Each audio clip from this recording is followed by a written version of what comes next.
Hey, welcome everybody. Welcome. I think I might be having some problems with my audio here on my speaker out, but can you guys hear me okay? You hear me okay? Okay, awesome. Welcome, Carlos. Good to see you. Chad, welcome. Awesome. Howard, Matt, Tim, Michael, Mark. Who else we got here? Dennis,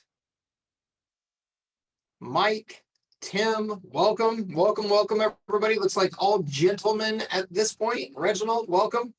I'm just finishing up a quick message here. Go ahead and type in any questions that you have that you want to get addressed. Go ahead and type them in, or if you want to talk, just put your name in there and say Mike talk, or raise your hand or whatever, so I know to pick you out of the queue here in order. And we will get started here in just 1 second here. Okay, let's do it. Matt says,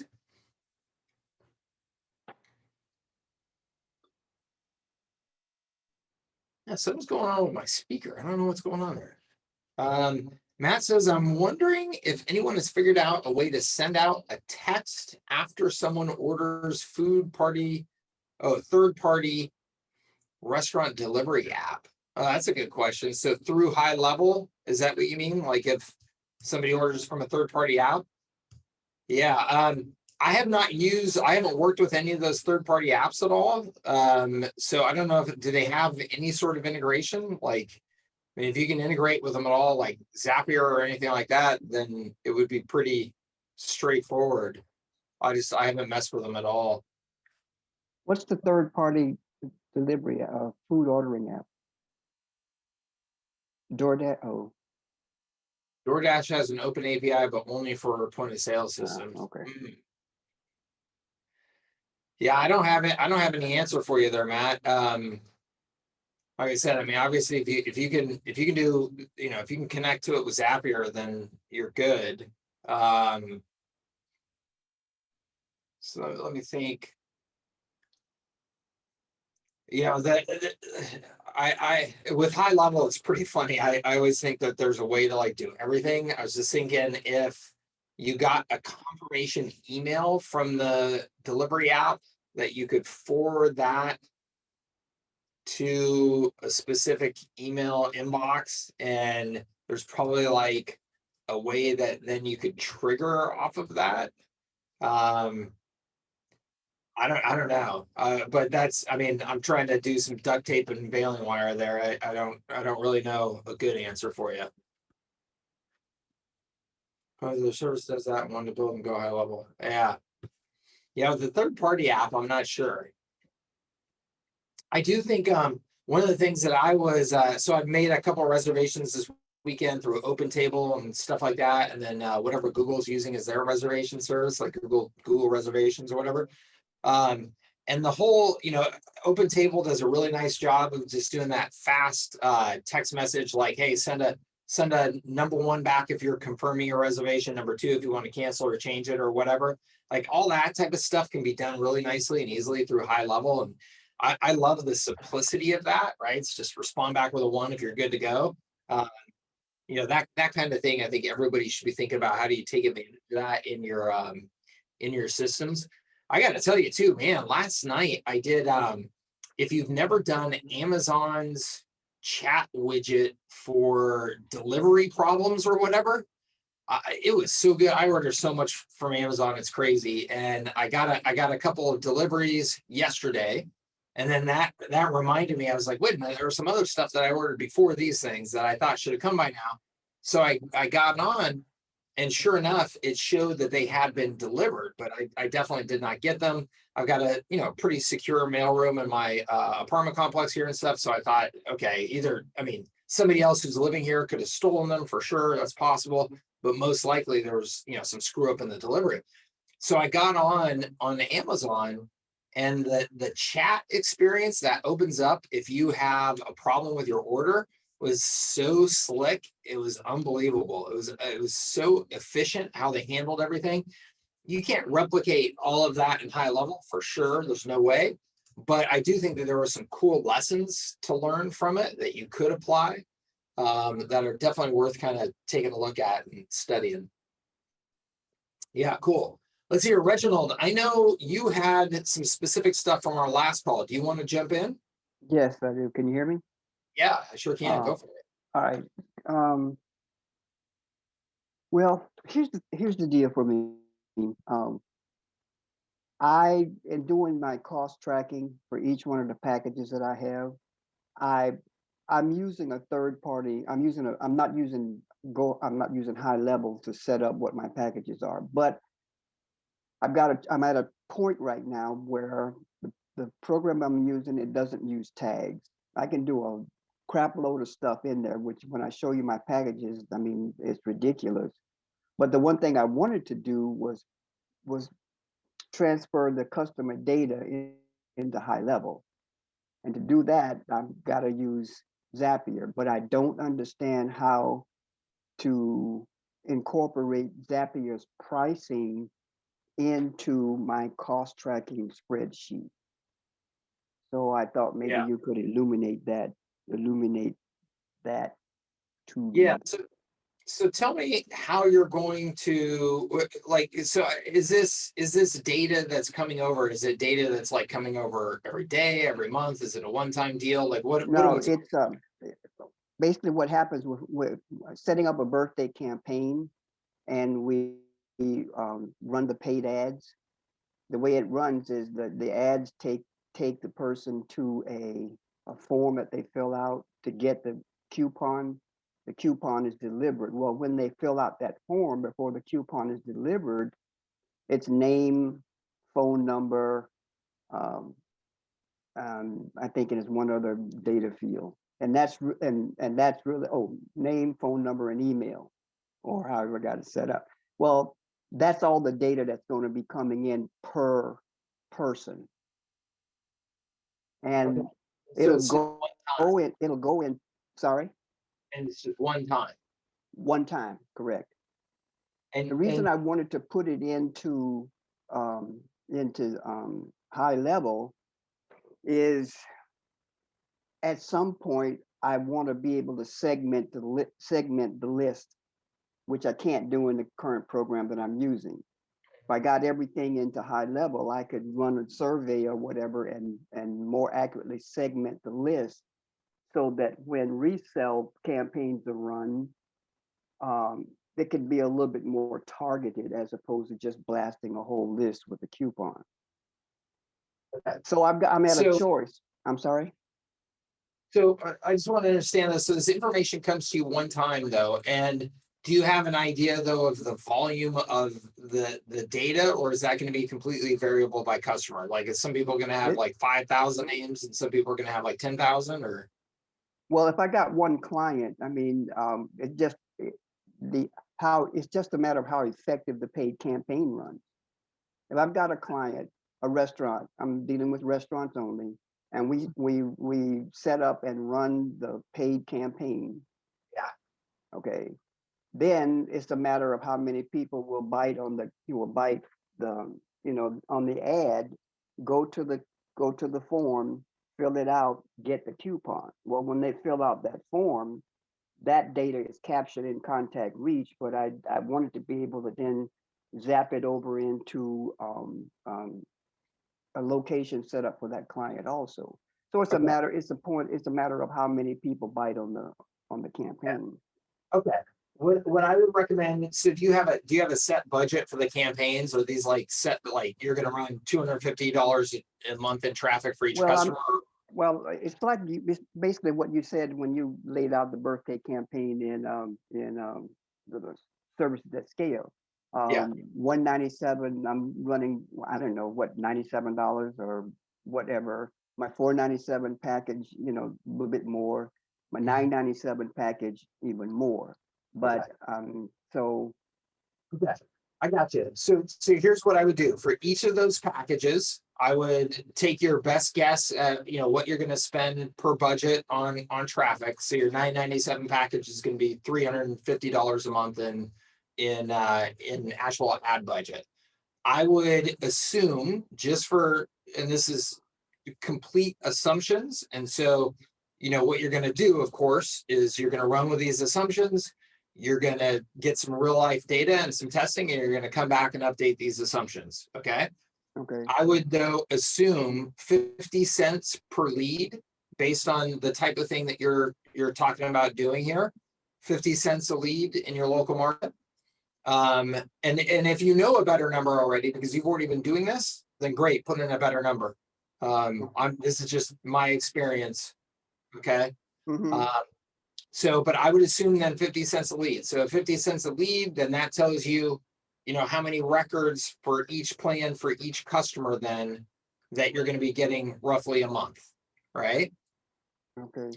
So then I would go here to Zapier and I would look at their pricing plans. And I would say, okay, based on that, I'm going to come out of the gate at 10,000 tasks a month. That's $129 per month, or $161 if you're billing month to month. So take the, 10,000 divided into the 161, and you're going to come up with your per task cost that you could then apply to each package. Okay. Does that make sense? Yeah, it does. It does. Cool. So so I would do that. I would then, put that into your spreadsheet. And then again, obviously these are assumptions, and what we've got to do is come back to them and see how real world data fits into our assumptions.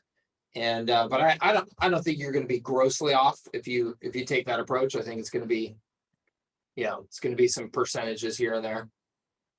Well, I didn't hit my record button, so I'm going to have to. Are these going to be recorded? Is this? Yeah. Oh, yeah. This will be recorded. Yep. All right, because I'm going to have to go back over that to make sure I can get it down. Yeah, it goes up on the YouTube channel, Reginald. Okay, so that's cool. You can always grab them there. All right, now like my packages, once I run these numbers and just get a feel for how they play out in terms of what my total costs are going to be, and then my gross margin. I can see right now that I've got a 197 package, and I can tell right now that I'm going to have to either boost that. I don't know. I may have to change the package structure or do some things with that. Is that package including traffic? Is that one of those? Is that a package like we just discussed? Yes. I would start those at 297 at a minimum. Yeah. I'm going to have to. That's what anything that I do that has any sort of effort at all with small businesses, I think a 297 price point is a minimum. I offer some stuff at 97 just as a foot in the door, but those are things that require, like literally no effort. I think I got to divest myself of the idea that small local businesses, particularly restaurants, don't have money. Yeah. No, you got it. I mean, here's the deal: is a lot of them don't, and so what you're going to have to do is not have them as customers. And that I don't have a problem with saying no. Yeah. I mean, I'm at the point right now where I want to do this. I want to do it right, which is why I'm laboring in the weeds to make sure I can start out as close as possible to how I'm going to run this thing. But I want it to be I don't mind doing hands-on wherever it's necessary, but I want it to be as automated as possible so that I don't have to invest any more time than I need to pull off an auto magic solution if I need to, and that would be me doing it until I'm at the place where I can get some other people to. Yeah. Well, I think that what you're talking about, the service packages that you're talking about there, you can set up to be very, very cookie cutter and automated. I don't think that's going to be a problem. I think, and then you can determine, hey, is there room in there for a lower price package that still makes sense? I think, that it's possible. It's possible. I think it will be hard, and you may not get as much results for your customers as you want at that, at a real low budget, but I don't know. It'll be interesting. You'll see. You'll find out as you get out there in the marketplace and get some experience with it. Maybe there is a very, very cookie cutter version that you can turn on at that lower price point as your foot in the door, where it's like, it's almost like, hey, look, you have there's almost zero variables, Mr. Customer. Like, you put in your credit card, and then we turn on this campaign with this structure, with this message. with this offer, like, and that's it. And then if you want any, any changes to that, any upgrades to that, any of that, then it takes you right up to that 297 plan. Maybe there's a way to do that where you can still, offer good value. It's something worth here's what figuring I out. came up with, and I didn't really put this into my package structure. I know that prior to the pandemic, a lot of restaurant clients that I had, they had not developed the list at all. I had one client that would spend $1,000 to boost a post, run it for 2 days, cut it off, spend $600, get clients in off that boosting a post, but collect no data. So he had no list. And I tried and could not convince him that he needed to be able to set up a system, series of funnel pages so he could collect data. Pandemic hits, he's now coming out of it. He did manage to hang on, but he's got nothing to start with in terms of having a list that he could take. And he invested just a shitload of money wasted because he didn't collect any data. So I came up with this idea. I put together a DIY package, basically the funnel pages, no paid traffic, front-end reminders, front-end reminders, only email, back-end follow-up. But in my trading portal, just show people how to effectively boost the post, just like he was doing. But then it runs traffic and to the funnel, and they collect the data. Well, all of this is just do it yourself. I just set, and the templates, I've got the templates already set up in the program I'm using, it takes me less than 5 minutes to set up a campaign, complete with all the funnel pages, the graphics and everything. I like that. So I thought about running that at 97, and in the training portal, just do the videos that get them acclimated to what they have to do, the proper way to boost the post. It has a client portal, it has a customer portal, and run that at 97. And there's nothing involved except going in, setting up the client, copying the template over, making a few adjustments, and in less than 5 minutes, it's ready to run. I love that. There you go. Problem solved. So I'm going to include that in the number of packages. And then when I get everything kind of worked out in terms of how many reminders and all this kind of stuff that I'm offering for each one, I want you to take a look at them. Yeah, I love that. What a great foot in the door to then introduce them to, follow campaigns and, being able to do SMS broadcasts through their, through the tool, things like that. That's fantastic. All right. Well, cool, man. That's what I need to know. I'll review this when it's rendered, and go in and work out my numbers with Zapier, like you said. Cool. All right. Keep me posted. I will do that. Thanks, man. All right. Let's see here. Rob sent me a direct message. Says, what's the difference between a newsletter course versus your agency media course, my Local Media Launch Accelerator? Rob, the Local Media Launch Accelerator is just much more comprehensive. It's newsletter, website, Instagram, Facebook, all of those things together as a complete media strategy, versus the newsletter course is just 100% focused on a newsletter. Carlos says, Mike, in your experience, what's the demand receptivity seem like for AI chat services for local biz? I got to be honest with you, Carlos, I have not really had those conversations directly with local businesses about AI chat services to be able to tell you. Maybe some other people here on the call have. I would. I don't even know that I would be pitching it in any way like saying AI. You know what I mean? Like it's interesting. I mean, I would talk about how we could do certain things automated to like reduce your costs and make sure we're getting back to your customers in a appropriate time, like things like that. But I don't even know if I would be like using the language or talking about AI at this point. It's a good question. Small businesses can be kooky, right? And what things they're willing to, go for it. Thanks for hosting us, and thanks for chatting. Sure. Yeah, I definitely don't whiz bang them with the AI verbiage or, stuff like that. But I've been providing the service for others, but in the internet marketing space. So, and from what I gather, like the angle that I was going for, and part of why I'm on this call is, hopefully I don't bore you guys to tears, is the idea that chat scales, right? Like, so like it's a thing where the way I liken it, like if you're gonna go to the movie theater, right, you're no longer gonna wait in line, you're gonna go to the kiosk, but now you don't even have to do that. You have the little thing on your phone.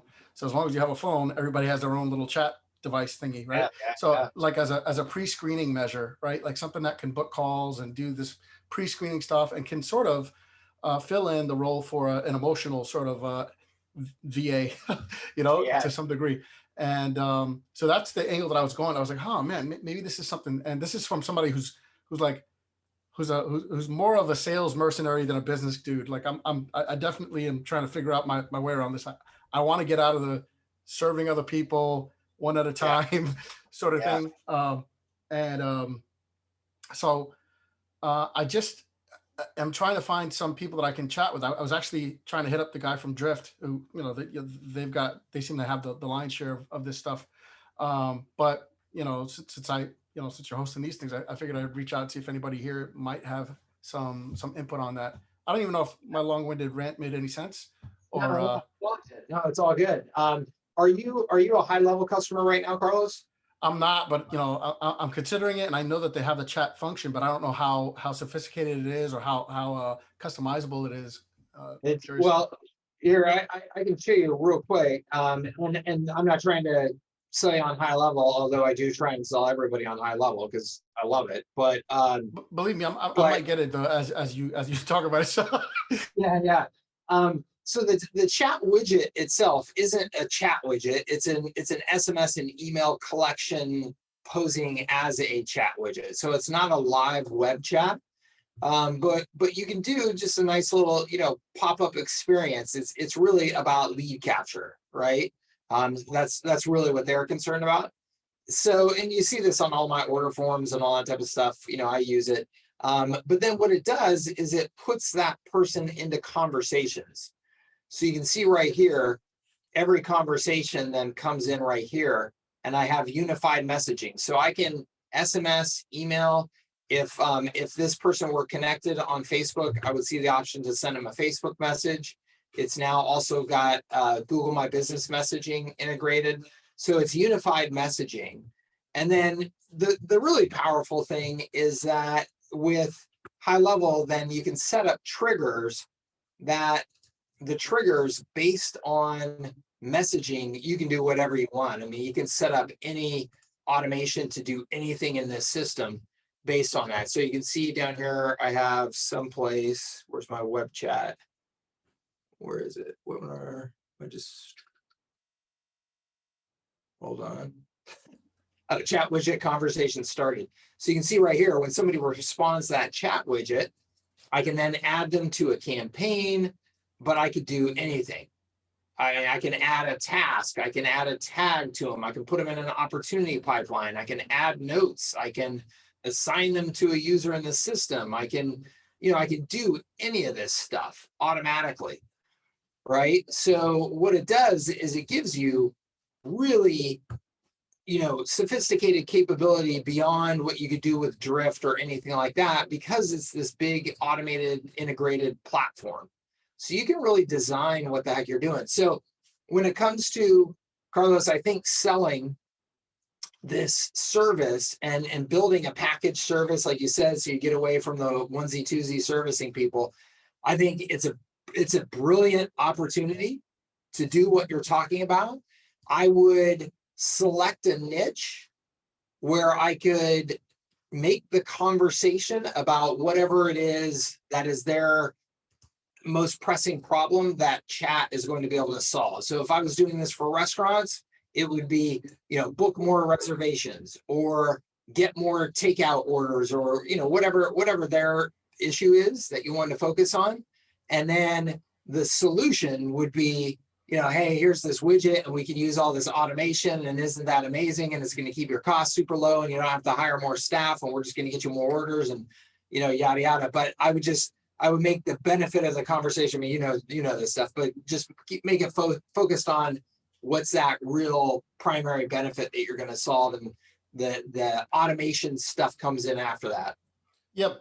My initial thinking was, like trying to, going to test and see if this is even a problem. Because, instead of trying to find, I would imagine all of these local businesses, or a lot of them, are experiencing they're getting hit up for SEO or pay-per-click and stuff like that. I figured, why not just hit up people that are already ranking at the top, that are already at the top? Because the idea was, I would imagine that a lot of them are already getting traffic. So I was going to see if there was any receptivity from those people. Like if you're already getting traffic, then your problem isn't getting traffic. This is the next sort of thing that you might be interested in. But I don't know how much demand there is. I feel like it's so new. I feel like it's such a cutting edge thing. You know what I mean? Like the whole diffusion of innovation type stuff is what's kicking it. So it's causing a little bit of hesitancy. So I'm trying to, I'm attending these to see if I can hit up people that are, maybe a few steps ahead of me or whatever. Again, I don't know if that made sense, but that's where I'm at with it. No, I think it's an awesome opportunity. As I said, I think that I have worked with, in the last year, an agency or a service provider, if you will, that is focused on doing exactly what you're talking about. So they put a chat widget onto sites that are already getting traffic and have a pretty high value offer. And their value proposition is, hey, look, we'll double your sales opportunities. And it works, and they make a killing doing it because it's a monthly subscription, super high margin. What's that? The package range? What sort of package it's like range? $1,500 a month to, they have them higher than that.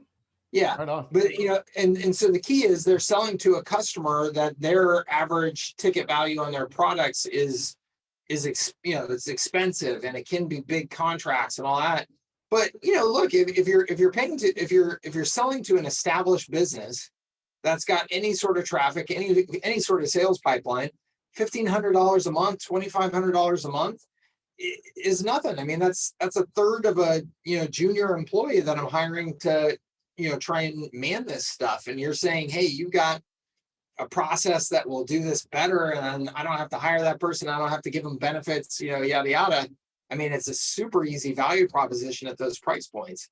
So would it be okay to ask, or are you comfortable, or are you able to divulge what sort of niches that company that you know about is involved with? Yeah, their niche, and it's an unusual one. So I don't mind saying, well, it's an unusual one in the conversations here. And they have particular ins into it is manufacturing. So they're going after manufacturers that, hey, if somebody places an order, it could be a $75,000 order, and then they could come back and the next one is a $500,000 order, and it happens, every month, right? So, they have customers that are, that are worthwhile. But there's all kinds of businesses that this would work for, just at slightly different price points and value propositions. I mean, nearly every damn industry could use what you're talking about here. All right. Well, thank you, and thank you for the recommendation on I'm almost finished with the Naval Ravikant book. Oh my God, it's mind blowing, man. Oh, it's such a good book, huh? That's like one of those books that I'm gonna keep in my backpack and pull out all the time. Just refer to it. Yeah, so good. I'm glad you enjoyed it. Rob and Tim, I just sent you the best offer for LMLA, for Local Media Launch Accelerator. That's the deepest discount that I have there. And that is, in terms of time commitment, newsletter course you can get through in just a couple hours, or 3 hours or something like that. And it's super simple to set that up and get running and all that type of stuff. Local Media Launch Accelerator, I've got a lot of content in there. It's not, though, that you have to sit down and go through all the content at once. I wouldn't expect that you're like going to go through and execute all of those things at the exact same time. You could, I did, but that's a lift. But if if you went newsletter first, then Instagram, then Facebook, then website, whatever, and just kind of knocked them out. I don't know how many hours of content are in there. There's a bunch. I mean, there's a lot of content. It's like essentially like 5, complete courses, all jammed together in there. So hope that helps. Let's see here. Kurt says, Mike, can you go through the pipeline stages and your classifications? Yes. So this is one of my favorite topics, although it's completely boring to, for most people, I think, but I think it's such an important topic, is how you set up these stages and what they mean to you. Okay, so and that's the important thing is, you can look at mine here and go, Mike, I don't like your choice of words, or I don't need that step because I don't have people doing a survey, whatever. That's totally fine. Here, hold on, let me log out of this one and get to some of the other accounts real quick. Go ahead, log in this one. So it really doesn't matter what your stages are, as long as you know what they are and that they make sense to you, and that they are, super, super clear and consistent. Okay, so you can see here for their San Diego, it's a different pipeline than I was showing you before. And that's because my sales process for their San Diego is different than my sales process for, Digital Marketing Lab. I mean, Digital Marketing Lab, I don't really have a sales process per se. It's all marketing, right? I mean, I rarely ever get on a phone call or anything like that to sell anybody anything for Digital Marketing Lab. It's all marketing. Their San Diego, we do have a sales process where we will do a call if we need to. I do everything I possibly can to avoid it, but we will if we need to. So when our prospects come in here, though, I've got all these stages laid out, and I know exactly what they mean and how somebody gets from one stage to the next. Okay, and that's what's critical, is that you have to know exactly how and why somebody is in each stage. So let me just go through real quick the language that I use. And again, doesn't mean it has to be the language that you use. You can modify these. To me, a suspect, okay, is somebody that I am targeting, but they could have no idea that I exist.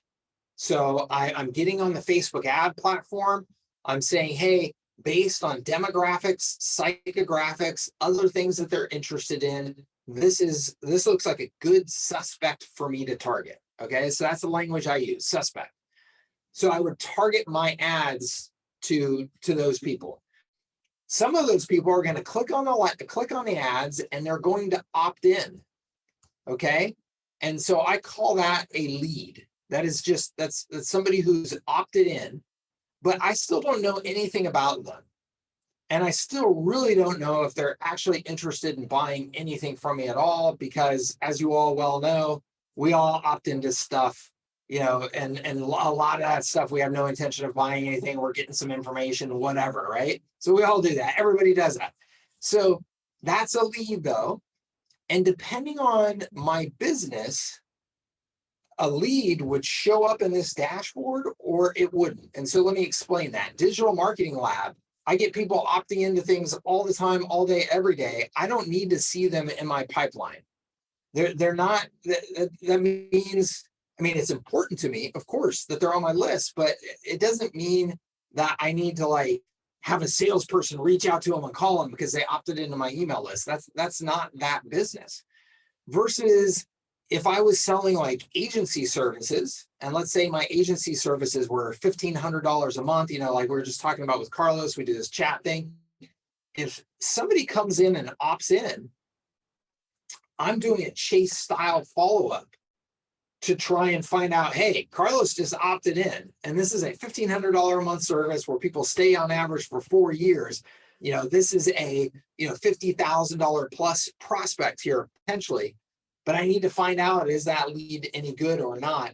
And I'm going to do that. I'm going to get in touch with Carlos. I'm going to send him an SMS. I'm going to send him an email. There's going to be a sequence. So the chase campaign, which somebody asked about, Mike, do you still do the chase formula? Yes. Oh, Carlos, that was you. So I am going to chase you to try and determine, are you an actual prospect? So Carlos is either going to respond to me and say, yeah, I was checking out your services. We've got such and such going on. I think I might be interested. I'm not sure. I'm looking at competitors. Okay, that's a prospect. Okay. And so Carlos may say, no, buzz off, or he may never, ever respond to me because he was just poking around for information. So I'm not going to move him to a prospect then. Okay. So if I get any sort of response from him, though, I'm moving him to a prospect. And then I have a different approach now for following up with prospects, where it's like, okay, now I want to find out, can I get you onto a call and determine, are you an opportunity? Okay, so let's talk about the difference between prospects and opportunities, because this is really important, especially if you're managing salespeople. This is critical. A prospect is somebody with a pulse and fits the characteristics. We've identified that there's some information there that they fit the characteristics of somebody that could be an opportunity. So Carlos opted in, so we know he has a pulse. He responded to my email, so we know that there's some degree of interest here. In chatting back and forth with him, I got him on a call, and on that call, I did some qualification. I said, Carlos, tell me a little bit about you. And turns out, yeah, Carlos is the founder and CEO of this company. They have 30 employees. He's concerned that they're missing out on sales opportunities because they're not using any automation. Okay, that sounds like, a real living, breathing, opportunity, right? But what actually makes it an opportunity in my world is that it looks like there is a deal imminent within this next current sales cycle. And I say within this next current sales cycle, what I mean by that is usually in the small business space, depending on your price points, that's 30 to 90 days.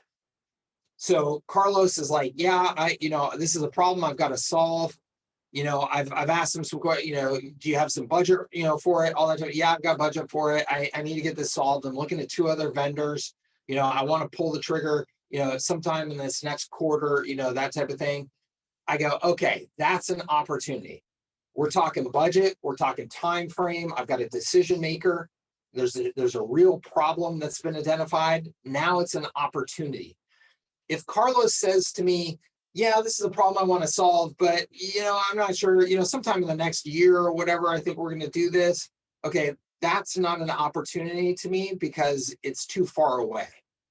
And this is important, really important, that you and your salespeople are on the same page on this, because this is how you identify any staffing requirements. If you have any staffing that is necessary, if you bring on 10 new customers this month, and that, because of your service delivery, requires you to staff up, then knowing that an opportunity means something in the next 30 days is critical, because then as the CEO of the business, if I'm looking at a really strong opportunity pipeline, I'm going, oh geez, I got to get hiring, I got to get training, or our service delivery is going to flop, right? So salespeople can't just go calling everything an opportunity just because salespeople get all excited. And that's what they do, is everything's now an opportunity. Well, is there a decision maker? Is there an identified problem? Is there a budget? And is there a time frame within the next sales cycle? If not, it's not an opportunity. It may be a great prospect, and it may become an opportunity in the next sales cycle or the sales cycle after that, and that's awesome. But if it's not right now, I'm not going to sweat it for immediate cash flow and immediate hiring requirements. Okay. So in a service business, that's critical.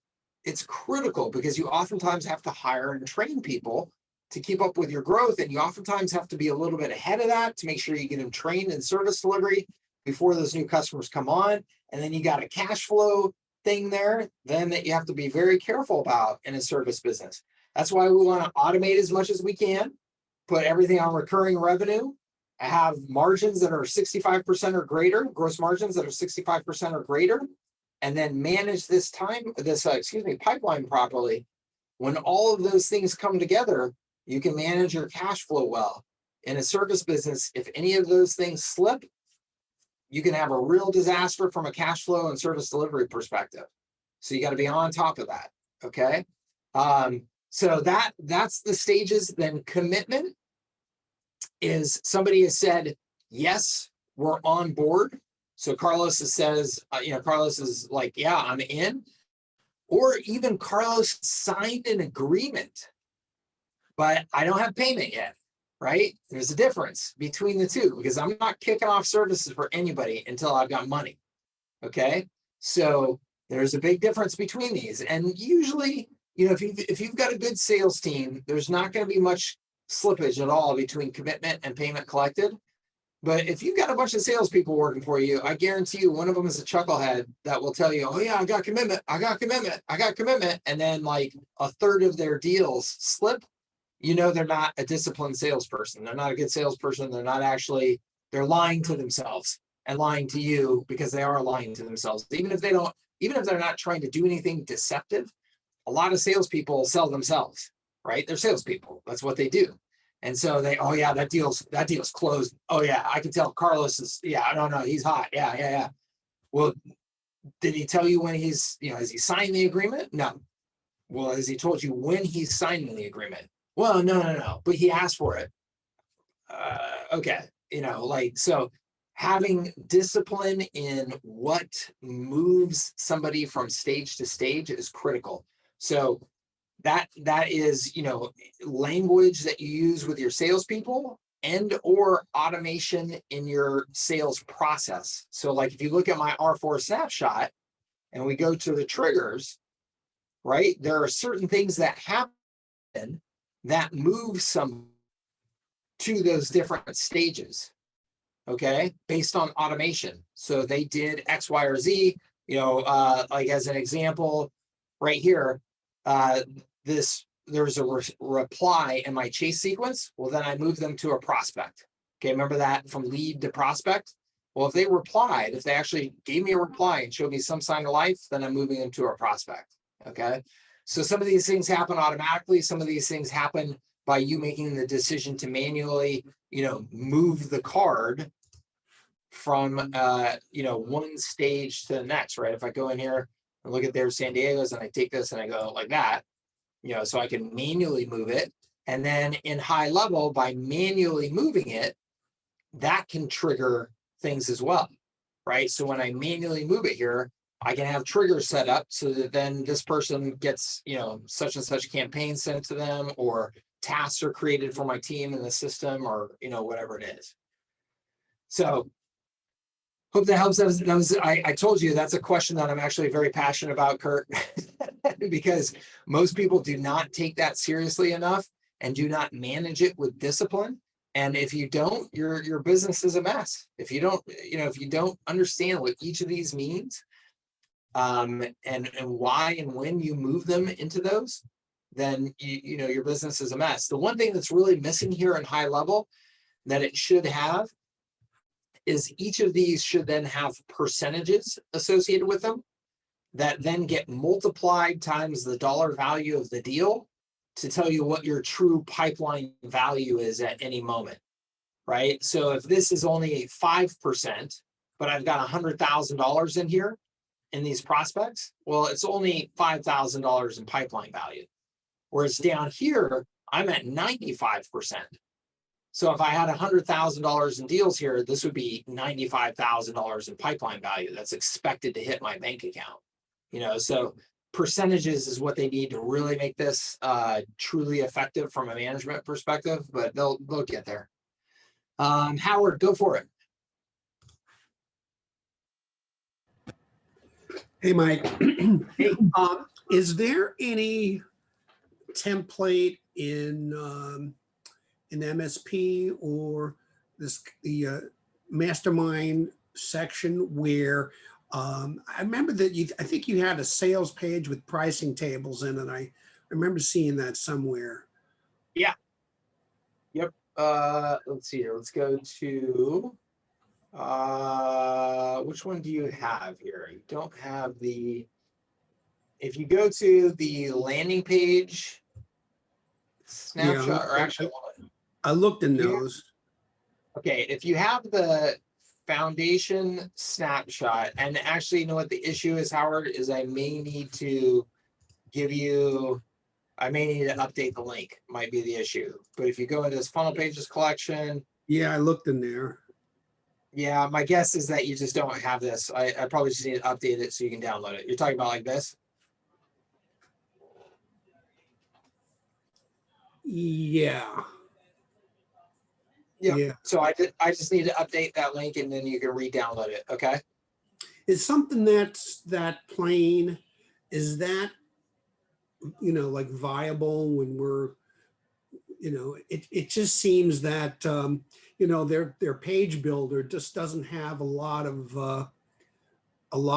the type of elements to really like pricing tables. You got to sort of build it, and like tabbed content boxes, and things that you when you go to a funnel builder page or a page builder that is specifically that, they have a lot more bells and whistles, and you can do a lot more of a nice visually appealing page.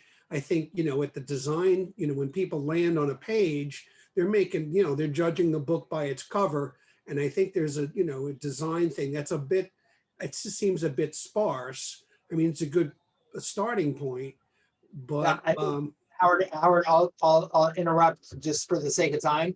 What you're talking about is just completely subjective, honestly. So, like, to me, the reason I share with you this page style is because I love this page style. And when I go to a business and they have a nice, clean, simple page like this, that's what I want and I value. Other people are going to want a page that looks, more like, whatever. But the point is, it's completely subjective. But then the other point is, you can design in here whatever the heck you want. I mean, this is their page builder is totally robust. I mean, you could design, and if you're not the designer to do it, there's a ton of people out there that you can just say, hey, look, I want a page that looks like that, that's got those functions, and somebody can whip it up for you in no time flat. Okay, what do it's not in my funnel pages collection, but I downloaded this months ago, so I have to re-download it. Yeah, let me refresh the link. Okay, let me refresh the link at the end of the call. I'll do that, and then you can, or here, actually, let me just go into, I can do it right now. Why not? One second here. We go, count snapshot. That's one. Where? Let's see a snapshot right there.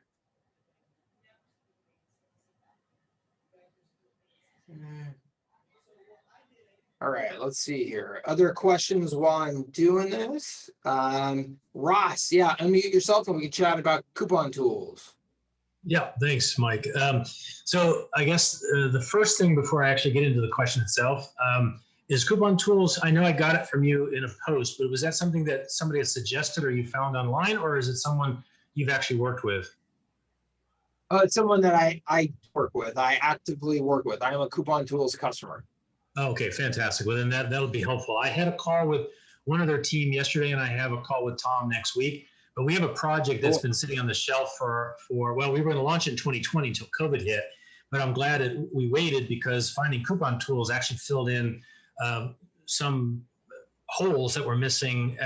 Or let's put it this way, it minimized the integration necessary that we had put together. Coupon tool seems to, I don't have to worry about the website. It's got a mobile directory. So I guess my question is, we want to have sort of think of it like a birthday club on steroids. We're on a small island. It's very difficult to do a similar type of thing running down the road from client to client, restaurant to restaurant. So we thought of taking that concept and doing it on an island basis and just allowing people to participate as partners, whether it's restaurants, water sports, outdoor activities, tours, casinos, that kind of stuff. And we're basing it all around celebrations. So whether you're celebrating a birthday, anniversary, firstborn, whatever. I saw inside of Coupon Tools, and we're relatively new. I saw your link. We jumped in. We took advantage of their Valentine offer, and so now we're starting to learn how to use it. There's a way to do a trial, like a 7-day trial. And I don't know how you're using it, but would you recommend us setting up like a demo in each of the categories, and then knocking on doors and saying, hey, check this out, and give them like a 7 or 14-day trial? Or would you just try to sell them outright and basically show them how you're going to market and things you're going to do for them? Yeah, so my experience is so either just sell them outright or actually give them a bit of a longer trial so that they can actually get the opportunity to experience the benefit of it. I did a shorter trial and it didn't really work because by the time people got up and running and actually got any benefit of the experience of the service, it was after that time period in almost all cases. So if you're going to do a trial, the whole point of doing the trial is to get them to experience the benefits, so then they're hooked, right? So either just sell them outright, which I found is actually the answer in 85% of cases, is hey, it works. We've got a money back guarantee. The system is fantastic. You're going to love it. Here's a quick demo so you can see what it looks like. Sign up and we'll get you going. But then if somebody is hesitant, say, hey, look, no problem. I'll tell you what we do. We'll give you the first 30 days free. Still going to do everything that you need, get you all up and running, all that stuff. First 30 days free. So if there's any bad experience or whatever, you can just cancel. You'll never be charged. So I did set up a 30-day trial. They still have to put in their credit card, get everything going. We treat them as a normal customer. But it's really, a down step from, hey, for whatever reason, there's some reluctance. I'm just going to go ahead and make this a no-brainer decision for you. Yeah. Okay. That makes sense. All right. Well, any tips on, launching it? Again, I don't know how you're using it specifically, but I wish I could give you a better, like, me as a case study to point to, but I've done a relatively lousy job myself. I came out of the gate and I sold it personally, and it was doing just fine. Getting some deals, getting some momentum, all that good stuff. And then I hired somebody to do the sales for me and set up a process around it, all that stuff. And it has not gone well. And I have not put my attention back to it to fix it. So I need to do it, but I wish I was a better case study. It has nothing to do with the platform or anything like that. I think it's fantastic. Awesome. And from a strategic perspective, I think it's such a straightforward offer to demonstrate that I would just have good demonstrations up, so you can just send somebody a link and just say, yeah, here, check it out. We can set up this exact type of thing for you, and just make it like super simple like that. Well, our whole concept about this wasn't just to have a mobile directory or a website that has offers. The idea is to automate, get as much going, but to pull people in the door and let them see what we can do with automation and our marketing. So it's as much a lead generation for us as an agency, although we're so much more down the road where we were last year, going with your idea about productizing, where we still have good clients, but we're now getting to the point where we're chunking out those services. So, we'll be able to put on our website, these are the things we offer, try to pull away from the agency stuff. We still have our good clients. We still keep them, happy, but we want to try to productize more. But with this as an initial, hey, that's a pretty slick way to do that. Oh, I didn't know that was possible. What else you got? Which is what's happening now. We have Hooters and Benihana on the hook for a digital menu. We kind of practically gave them during COVID, and now they're knocking on our door for all kinds of new things. So, that's what we're trying to do with this project here. Yeah, I love it. That's the exact same thing that I thought as well, and I think it can be a super sticky service in and of itself. So that's awesome. All right, cool. Keep me posted. I have lots of experience with the platform. I love it, and I'm happy to share. And we can chat more about it. I appreciate Carlos, that. I don't still do cold outreach campaigns anymore. Partially philosophy, like just I want to be able to put content out there and run people inbound and then follow up with warm prospects. And then also partially just the way I've designed my business and lifestyle and all that type of stuff, that I don't want to have, you know, either me or other people that I've hired in the whole outbound, like making that investment. I made that investment for years, used to have big sales teams, expensive outbound, you know, and I don't want to do that anymore. Can it still work? For sure. But just not for me. Let's see here. Rob, yes. So I set up the Groupon coupon stuff with Highlevel. Yes. Okay. So I might be, hopefully I'm answering your question here, Rob. So we were just talking about using coupon tools. Coupon tools I have integrated with Highlevel. So when people opt in for coupons and stuff in in coupon tools, they end up in Highlevel as well. So I can follow up with them there with SMS and stuff like that. Yeah, I was more referring to at the time, probably maybe about 2 months back. You mentioned you was kind of doing some additional stuff with giveaways, and you're creating like a new template that will kind of encompass like a Groupon Groupon and coupon tools kind of dual type approach, and it was going to be a snapshot that you're going to release as well. So I'm just not sure what's the status of that snapshot as well. I think that's this one. Have you checked out this one, Reactivate and Resell? No, yeah, I did. It was after that. It was way after that. Yeah, you was mentioning it wasn't that one. At the time you said you were working on it like in-house, and you will be releasing it after the fact. I might just be unclear as to what exactly we're talking about. Why don't you send me a message outside of this call and we'll circle back and figure out what it is. All right, sounds good. Cool. Ian says, James, you look like a Montana hoodlum, by the way. Your hoodie on, sitting inside there like it's freezing. Let's see here. Ian, okay, yes, good question. Says, you saw that I mentioned the Go Highlevel group that selling SaaS should be done with just a sales page rather than a 1 or 2 call close. Okay, so what I'm saying, Ian, I'm not saying to remove a phone call as an option from your process. Particularly in the early stages of trying to get your process like really nailed down, I think it's always beneficial to have a sales call, you know, built in there as an opportunity. So you can see here in my R4 sales system snapshot, you know, I have the ability to do a call. You can see in there, San Diego, I have the ability to do the call. But I'll show you here. If I go to, and I know this isn't, well, actually, some of this is SaaS, some of it is not, but it's packaged just like SaaS. If I go to their San Diego and show you my service packages, okay, and you came here and you see I've positioned this just like SaaS, okay? These are marketing services that I've positioned just like SaaS.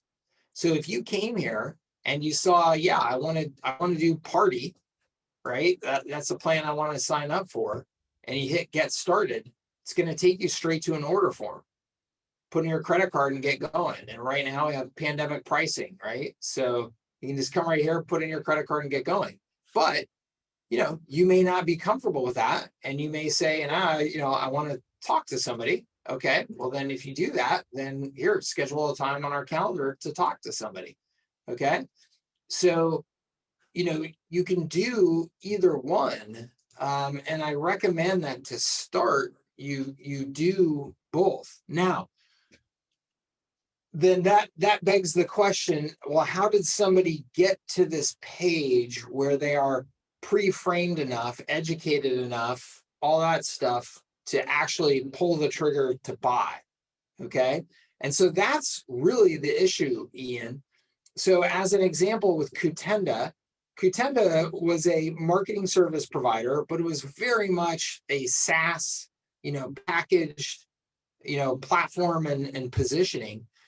And we sold that, $297, $497, $697 a month.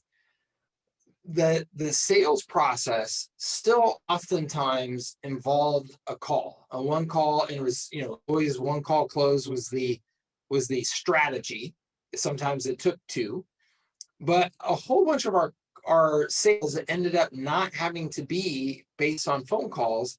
And the reason why is because we were educating people in our marketing process before they ever got here.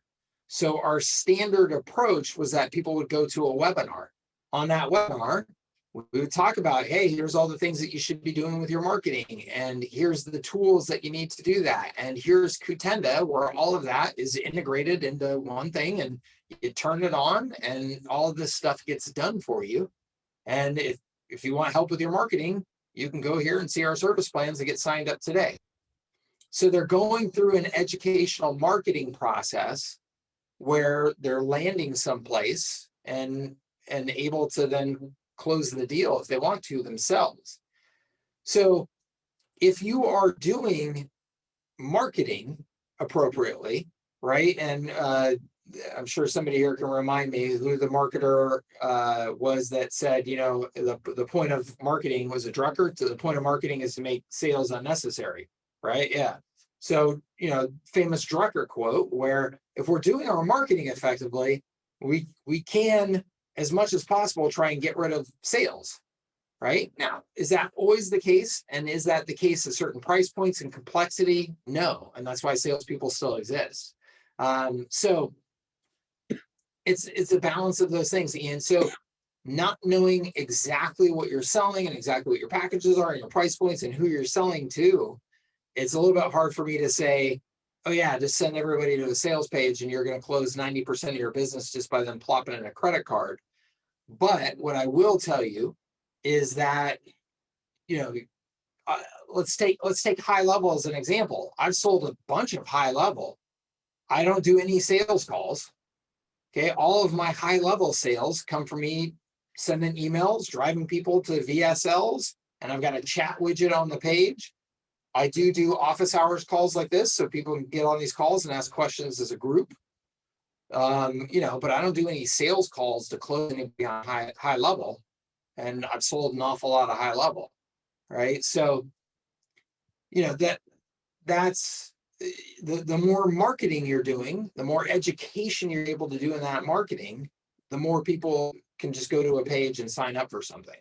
The less you're doing in your marketing, the less education you're doing in your marketing, people are coming to your page and it's cold. So they're going to have to get on a call with you to, have any expectation and understanding of the fact they're even getting into. Right. So I hope that helps you. It is something I can tell you, Ian, I will be spending a lot more time on in the Services That Scale Mastermind here as soon as Highlevel gets the SaaS stuff really rolled out here, which I'm hoping, is any day. Right. What's that? Well, I just said, yeah, right. I'm waiting as well. And thanks. That was a perfect answer. But I'm basically excited to get on with SaaS mode, but and Sean's got me convinced, but I haven't chosen a niche. I'm trying to kind of pre-plan the process. So when you made that comment, I thought, okay, so maybe he's already doing it as a beta tester or something, but I don't even have a niche yet. I've got 2 or 3 that I'm getting down, but like you said, we're kind of waiting on them to roll everything out. But you'll be covering that more as it goes along. Oh, for sure. Yeah. That's what I expect the focus to be as soon as that stuff is live, for sure. Perfect. And so you're figuring out the right questions, though, Ian, which is, who am I going to be speaking to, and what's my pitch going to be, so that I can communicate the value proposition that then leads them to the tools and leads them to the sign up. Because depending on that market and what exactly you're putting together for them, that educational process and stuff like that is going to be a little bit different, but generally the point is the same. The structure is the same, which is, hey, you've got some major problem. My value proposition is going to speak to your major problem. You're going to come to some sort of presentation or video or sales page or combination of all those things. where I'm going to tell you, here's how we solve those major problems, and then come sign up for a package.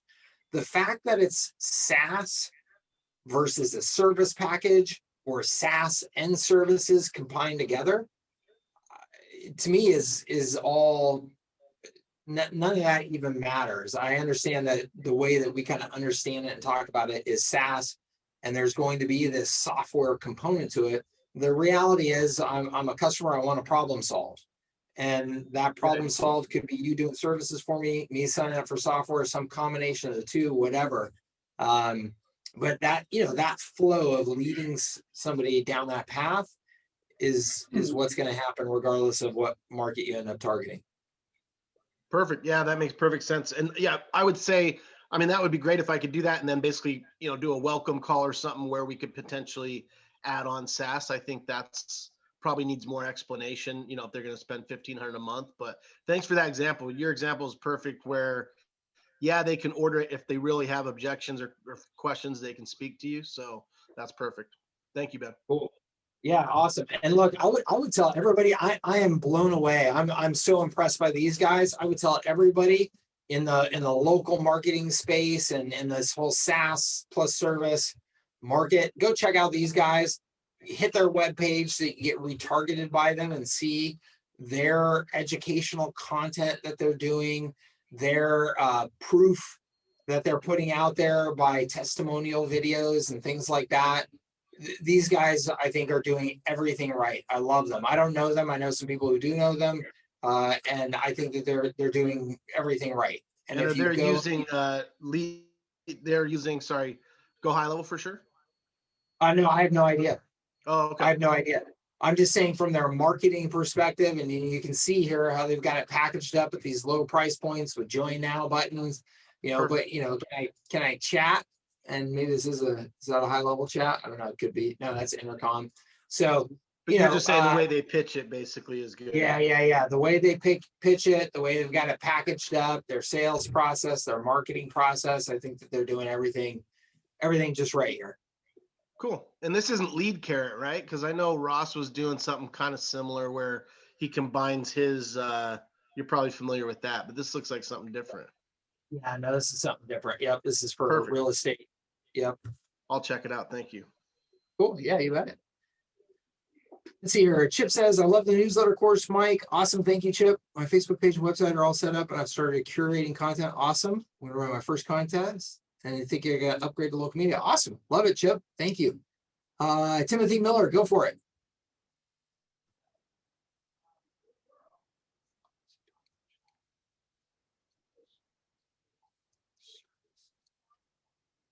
All right, I can't hear you. Oh, Timothy, it looks like he stepped away. I can see his camera. Okay, Byron says, Mike, I need to ask this with what I'm currently planning. You and a few others I follow all say pick a niche and plan from there. However, you did give an option where you can niche down based on service. Say the service you suggested using Connect to Automate, which you can sell to anyone. How do you suggest planning from there? Okay, cool. Yeah, so Byron, I think the perfect example of this is, to me, the podcast editing services. So, you could say I just focus on restaurants, and I am the marketing system for restaurants. So that's a vertical focus, right? A market focus or industry focus. So the other way is to say, well, but there is a marketing function that a wide variety of industries need help with, and I could focus on that function. So podcast editing is a perfect example, right? So podcast editing is something that needs to be done by marketers in all different industries. It's a pain in the neck. It can be a very cookie cutter systematized service. It's a brilliant service. I love it. So this is an example of that, Byron, where you could then choose, okay, I'm going to focus on this. Now, then Byron, what do you do from there was your question. Well, you still then would look at, okay, well, where are my best customers for this service? And you're still going to find that there are industries that they tend to congregate in, right? And the podcast editing for sure, experts and, and all that type of stuff, right? So you're still going to look for those ways to target them by industry. You may even still speak to them by industry. So you may have like a landing page, on your site that's, hey, are you an expert? Are you a coach? Are you a media personality? Whoever the heck you are, when you identify them, you may have landing pages specifically for them so that you can tailor your messaging to them. Just like if you go to Demand Force, Demand Force has automotive, chiropractic, dental, dermatology, medical. Okay, all these landing pages are going to be a little bit different messaging, imaging, all that type of stuff. But the core of their solution is really the same across all of those industries. So that's what you would do, Byron.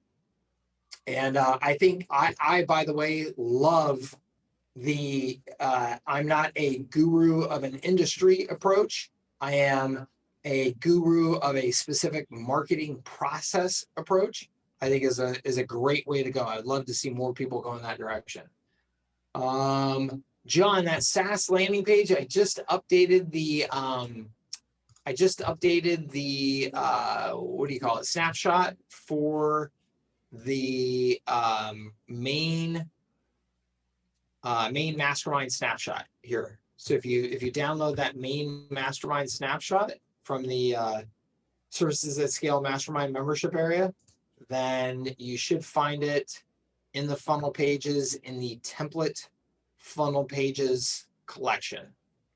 And if you go down here, you'll see a few different productized services sales pages. And I think it's the third one.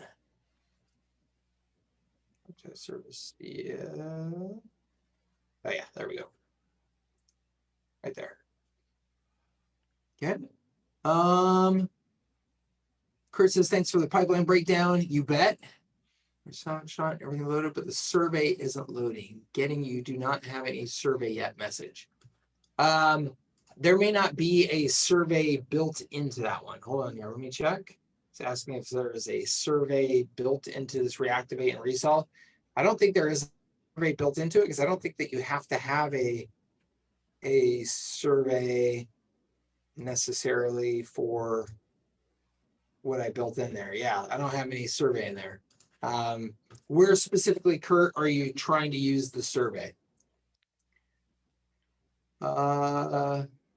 James says it's chilly when you have no hair. Yeah, Carlos, exactly. The AI chat, that's exactly right. Yeah, there's going to be a handful of industries that if you learn how to really dial in that system, then you just take it to a variety of industries with no problem. Oh, you're following the sales funnel in here? Hold on here.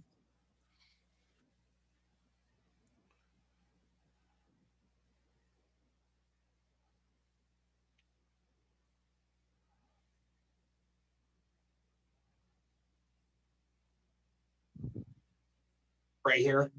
Yeah, that's my bad. So in this case, honestly, Kurt, what I would tell you to do for now is just build a survey real quick to collect whatever you want. I mean, ultimately, I can transfer a survey in there, but I would tell you that you should probably design the survey yourself anyway, so that you're asking specifically the questions that you want to ask. And so you just go here to Survey Builder, hit Create New Survey, and then just build in whatever questions you want here on this survey. And I'm happy to help you with that in more detail on like a Services That Scale Mastermind call or the next one of these office hours, just because I'm running short on time here. But pretty straightforward to build these.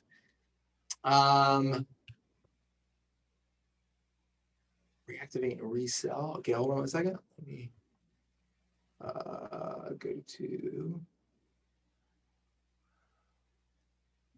I think the answer is still the same, but let me just check and see. Oh yeah, this right here, sales pre-call survey. Yeah, same thing. Awesome. Thanks, James. Thanks for being here. Michael says, yeah, but yes, Kurt, same thing here though. You're going to want to design that survey based on, because these reactivation or resell campaigns could work for any type of industry. You know what I mean? Like you could be using this for restaurants, and James Healy could have been using this for clothing manufacturers, you know, whatever. So you want to design that survey to capture what it is that you want to capture. Cool. Let's see here. Michael, is the updated snapshot the main high-level snapshot download? Yes, it is, Michael. That's right. Byron says, how do you manage your content marketing platform-wise? I gather you're using Highlevel for your sales funnels. Yeah, so no, I'm just using WordPress for any blogging or anything like that still. I'm not using Highlevel for any content marketing. I'm using Highlevel purely for sales process and marketing as sales process, so funnels, stuff like that. But yeah, I'm not making any attempt to use it right now as like as a marketing website or a you know, blogging platform or anything. I'm still doing all of that on WordPress. Cool. Let's see here. Last question. Anybody got a last question? Yeah, can I jump in? Yeah, go ahead, Glenn. Yeah, you passed me by, so it's perfect timing. A couple of quick questions. On that you called SaaS page, I called it your checkout or packages page with your packages on it. How do I manage in my scenario these branch locations? Does GHL's checkout page have the ability, like I could pick one main and then put in a number, like I need quantity of 5 branches and then come up with a total for the sale?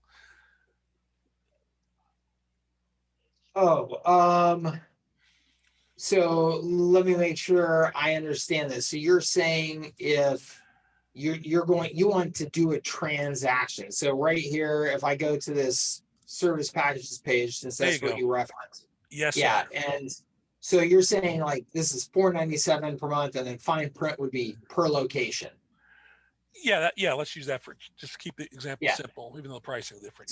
So then when you go to the checkout, you would just have to have them choose like the number of locations, you know, the quantity that they're buying, right? Is the way that you would do that. And if both items are different, if so, there's a main location cost and branch location cost, their checkout page is capable of doing that? I don't know that that's true. I don't know that that's true.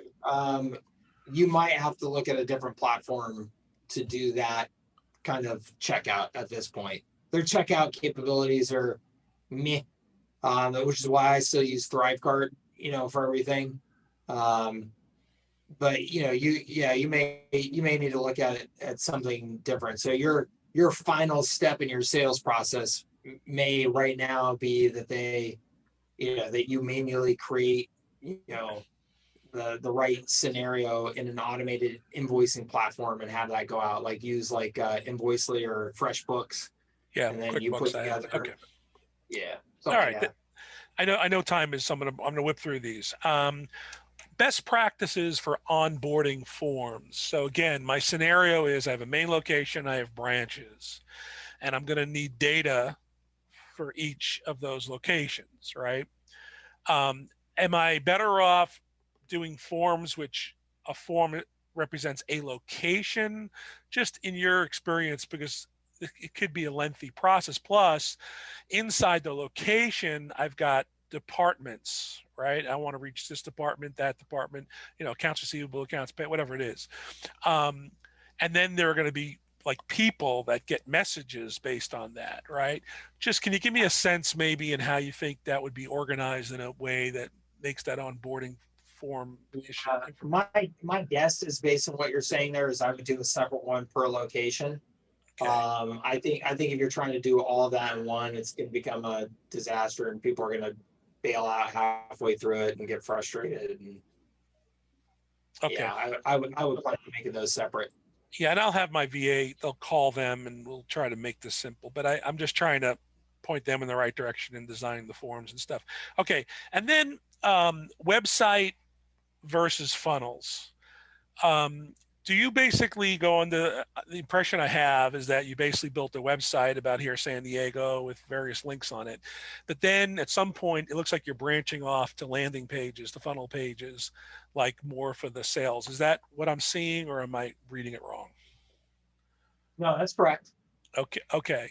So typically in the website, you've got more general information about you, about your business, areas of interest they might be interested in, but then from there you're driving them typically to funnel pages. That's kind of your approach, right? Exactly. Okay. And the last one is this whole discussion and whole talk about SaaS, right? I mean, I understand what SaaS is. That's not the question. The question for me is more, if my sale is very much tools based, and again, Podium, right? If it's very much tools based, even though I'm designing sequences and doing the things that make it for me, the product is the software. I mean, really, right? I mean, so I'm a little bit confused or struggling. Like, people talking about making an extra line item, whatever it is, but I'm not seeing that in my environment. My product is the software. It's just the way I put it together. You can't like separate me from the software. Like, I'm not doing that. So can you just speak on that for a second, maybe? I'm not sure I completely understand the question. I think, I mean, to me, what you should be selling, as we talked about, like in the, in Services at Scale and MSP Academy training, you should be selling a system, right? So Right. A system is made up of various components that all come together and work together to solve a problem, right? Right. So that's what a system is. So if I'm selling somebody the XYZ system to grow their restaurant, my system includes these various things that you need together working together. So I've got some software, I've got some campaigns, I've got some landing pages. All of those things are working together to achieve your goal. Right. So that's the way that I believe it should be pitched. It's not that I'm just pitching software. Now, you could be selling just software, and if that's the case, then you can just pitch it as it's a software as a service platform. But if you're most of the people selling some sort of marketing services to businesses, it's services plus software coming together, and that to me should be sold as a system. So let me give you an example, because in a way, I think what I'm doing is a little different. So if I sell a two-way text chat widget on your site, right? I am, first of all, I have to build the widget, because you have to create the code for the widget, and I'm using a third-party widget through Tom. But anyway, so I have to build the widget. I have to design where, when they click on buttons on the widget, where the conversations go to, which department, whom I want to talk to via chat, right? So customer services, sales, whatever. I have to build all that, right? I'm going to have all that in the system, but there is no option to buy my system without me. Like, I'm not selling you Go Highlevel as a blank slate and go, that's one option, good luck. Or the only option is buying my system. So I'm just, the issue the issue I'm kind of trying to target in this question is, there's just one price. There is no price with me or without me, right? It's you're buying my system. I'm part of it. I'm giving you these things as part of it. I'm just struggling because I hear Sean and those guys talk about, well, just take yourself out of it and just keep a price on the system so they continue with you. But there's nothing to continue without me. It's me or it's not me, basically. See you, Ross. And see you, Carlos. Thank you. Yeah, thanks for being here. So that's fine though, Glenn. Then don't offer that. I mean, just because Sean is suggesting, I mean, that's just an approach. What they're saying, and there is validity in the approach. So let me stress this. Let's say Howard sells the XYZ restaurant marketing system, okay? And he sells somebody on that system, and it's $9.97 a month, and it includes these ad campaigns working on their behalf and all this type of stuff, right? And then a year into it, Howard's customer says, hey, this this isn't working for me. I can't pay $9.97 a month anymore, blah, blah, blah. And Howard says, no problem. You can continue using the Restaurant Advantage marketing software platform that you've been using. We'll turn off all the campaigns and all that sort of stuff that were happening. We're no longer going to manage those for you, but you're still going to get the Restaurant Advantage software platform so that you can continue using that. You've been using it for the last year. All your customer data is still in there, and it's just $297 a month. So now you've saved $700 a month. You're still using the tools you need to use, but that's the language that I use. You're either selling someone tools, system, or agency services. It's one of those three, or it's combined, which is what a system is. And in the system, I am trying to get all of you to ditch as much as possible any agency services and have the system be more about campaigns, things like assets rather than customized agency services in any way. Okay. Yeah. I mean, I think in that example with Howard, and I know from the other conversations we've had in the other group, yeah, it makes sense. I mean, I'm selling like basically a $297 product, right? And there'll be 2 or 3 of them that I'll then make a package out of. But like that package is either going to be what it is, or else you just don't want it. It's not. I'm not worrying about having other versions of it. You know what I mean? Cool. Good. And you know, that's totally fine. Okay. I just hear these conversations about like put a line. Okay. I got it. Cool. Oh, I'm good. Thank you. Everybody. Absolutely. I've got to run. Timothy Miller, if you're back on, I apologize I didn't get to you. I called in and you had stepped away. And so please feel free to shoot me a message in the Facebook groups or whatever. And I promise I will get back to you here later on today. Everybody have a fantastic Friday, fantastic weekend. And we will see you here real soon. Okay. Thanks for attending office hours. And we will talk to you here on the next call. Bye.